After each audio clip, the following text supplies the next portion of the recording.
Holy guacamole, we just had another bank failure. This time a regional bank in Kansas. The Heartland Tri-State Bank has just gone under, so that makes 5 US banks to fail this year. It's wild. Just 2 days ago, I was making notes for a possible video where I was going to describe how banks, especially regional banks, are desperate for depositors. And that we could see more bank failures in September or October.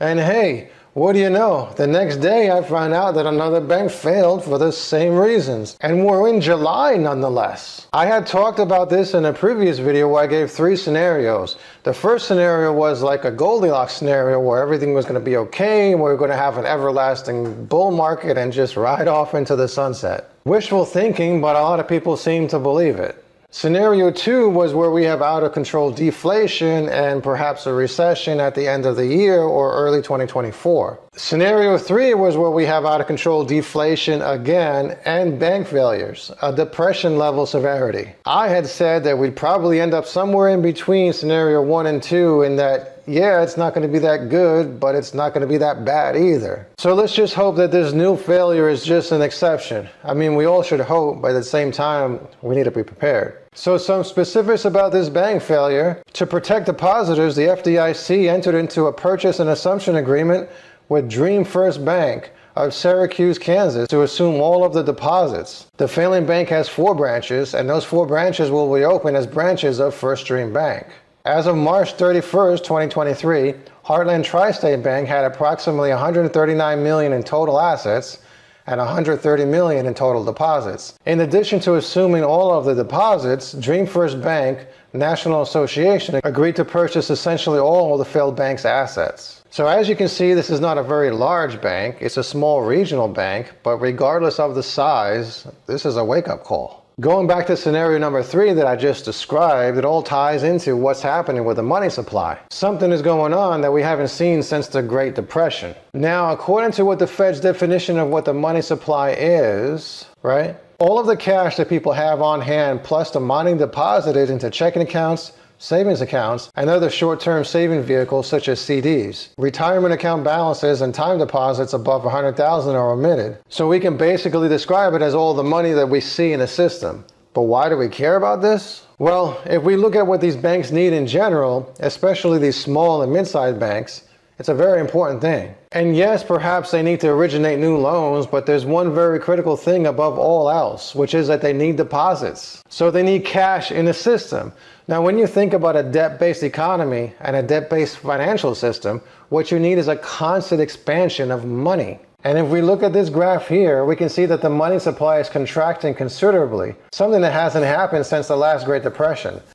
Money is just disappearing from the system. There are a number of reasons why this is happening. So one, for example, when a bank creates a new loan, new money is created in the economy. And when people pay the principal balance on a loan, that money is destroyed. So you think about this in a high interest rate environment. You go back to, say, the 1980s when mortgage rates were like 18%. Well, what happens is that the interest off the loan actually stays in the financial system. And it's one of the reasons why it took central bankers so long to get rid of inflation in the 80s, because interest was so high. But think about it now when you have a bunch of low interest loans, like a 0% car loan.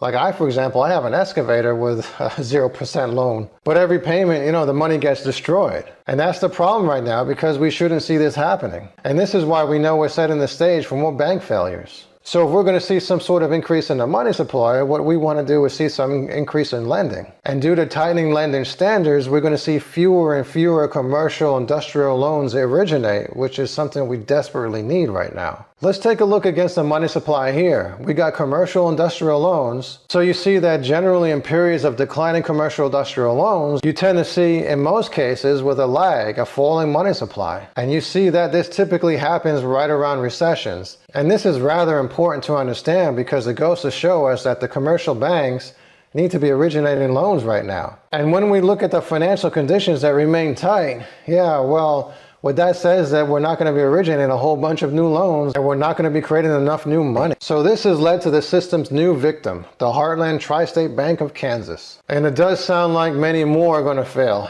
I mean, I don't want to believe that, but yeah, it very well may be true. The odd thing here is that I'm seeing a lot of financial YouTubers turning bullish. Like, very few of them are remaining bearish. When it comes to the financial media, I'm seeing a mix of both. I see a lot of articles here and there that are voicing concerns from people who are well known in the financial community and so on. So it's almost like the finance YouTubers are celebrating prematurely. Don't get me wrong here. I mean, I love a situation where things are going to be great and everybody's going to be making a ton of money from here on out, but we need to be prepared. The best thing you can do is live below your means and invest. Invest in your security. If you don't have any excess income to invest, such as living paycheck to paycheck, just try to cut back on things. Like if you're only making like $4,000 a month and you're living paycheck to paycheck, then try to cut back on things considerably.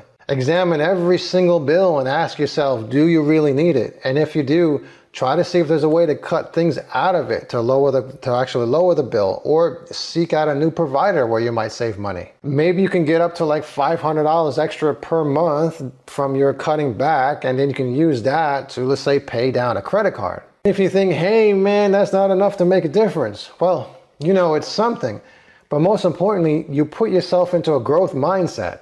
And in a year, you'll be better off, and not just at a rate of $500 per month, but who knows, maybe in a year you'll be saving more money than $500 per month because of your growth mindset, or you'll be making more money and saving more money. Because otherwise, if you do nothing, you're going to be in the same situation a year from now, or worse, because if this economic problem hits us and you're not prepared, who knows what can happen. Get rid of any consumer debt first, because every dollar that we spend on consumer debt is $1 less that we have to invest. And keep in mind, guys, that you got to have financial goals if this thing is going to work. You can't be in a situation where you don't have any goals set for yourself. Don't fool yourself. If you don't have your goals written down and you're not looking at those goals on a daily basis and thinking about how you're going to feel when you reach those goals, then yeah, you're in a rough spot. We have to be in a position where we set goals for ourselves and do everything we can to actually hit those goals. So in summary, subscribe to my channel, live below your means, set financial goals, set personal goals while you're at it, and be prepared for whatever the world may throw.